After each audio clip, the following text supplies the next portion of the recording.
라이팩 시술은 뭐냐면 복강경을 사용해서 뱃속을 치료하는 프로그램입니다.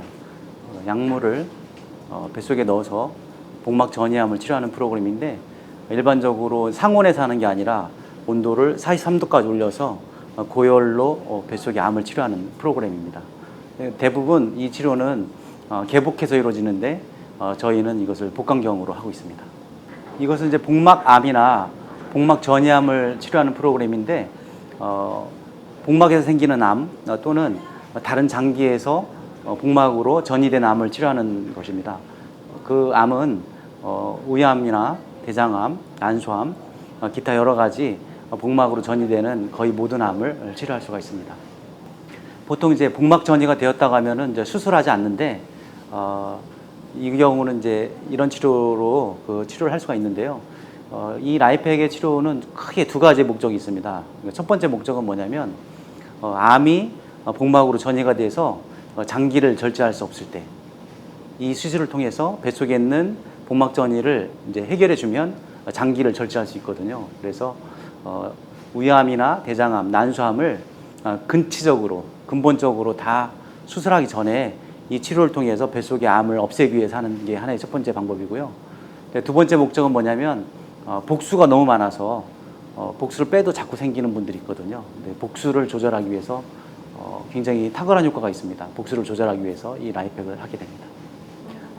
원래는 이제 제가 1998년도에 이 수술을 처음 접하게 됐는데요. 그때는 개복해서 하는 그런 시술이었습니다. 근데 제가 전문이 이제 복강경 의사인데, 복강경을 이제 이 수술을 어떻게 접목할 수 있을까 연구를 하다가 2008년도 8월 달에 처음 이 시술을 이제 개발하게 됐고요. 물론 이제 제가 논문을 찾아보니까 2000년도에 서구에서는 하고 있었지만 아시아권에서는 아마 제가 최초로 한 것 같고요. 우리나라에서 물론 최초로 했고, 처음에는 좀 시행착오가 있었어요. 누가 이제 가르쳐 주는 게 아니고 세팅된 프로그램이 없었기 때문에 단순히 이제 개복해서 하던 것을 복강경을 한다는 개념을 가지고 한 건데, 하다 보니까 이제 어려움들은 좀 물론 있었어요. 근데 지금은 굉장히 세련돼서 이 뚫는 이제 구멍도 예전에는 10mm 좀 큰 걸 가지고 했는데, 요새는 이제 5mm짜리를 가지고 하고, 그다음에 그것도 딱 두 개만 가지고 할 수가 있습니다. 이제 이 하이팩이라는 것, 복강 내 온열 항암 치료를 구멍 두 개 뚫어서 하는 데는 아마 없을 거예요, 전 세계에. 그래서 굉장히 조금만 뚫고서도 환자한테 큰 피해가 안 가게 이렇게 할 수 있도록 이 치료법이 점점 개발이 되고 있습니다. 정확히 나라는 이제 정확하진 않은데 유럽 쪽에서 이제 이게 좀 활성화가 되어 있고요.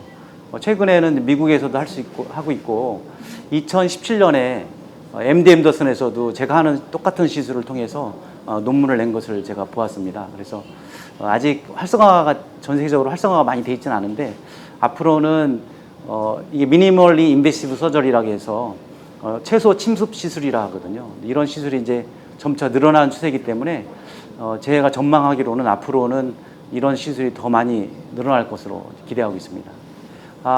환자별로 다르긴 하는데요. 일반적으로 항암 치료하게 되면은 보통 뭐 6개월 정도 하고 그러잖아요. 근데 이제 기존의 하이팩 시술은 배를 개복하고 장기를 절제하고 한 번만 딱 했었는데, 제가 하는 시술은 이제 복강경을 하기 때문에 반복적으로 할 수가 있어요. 그래서 4주 간격으로 이제 하게 되는데, 제가 지금 1027명 정도를 이제 시술을 해드렸는데, 그 중에서 10번 이상 하신 분도 몇 명 되고요.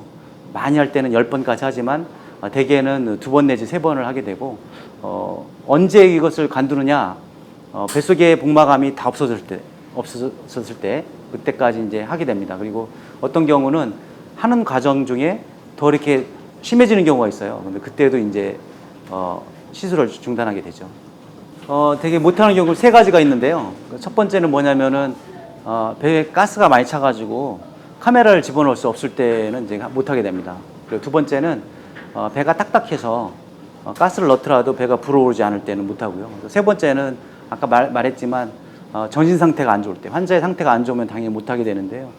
80세 이상도 했던 이제 경험이 있습니다. 그래서 나이는 상관이 없고, 저희가 시술 전에 심장 기능, 폐 기능 같은 것을 검사해서 이분이 전신 마취를 잘 견딜 수 있겠다 하면은 이제 어느 누구나 할 수가 있습니다. 이제 제일 좋은 것은 양방향 치료라고 해서 혈관으로도 약을 주고, 그다음에 뱃속에도 약을 주고, 두 가지를 동시에 하는 것이 제일 좋은데요.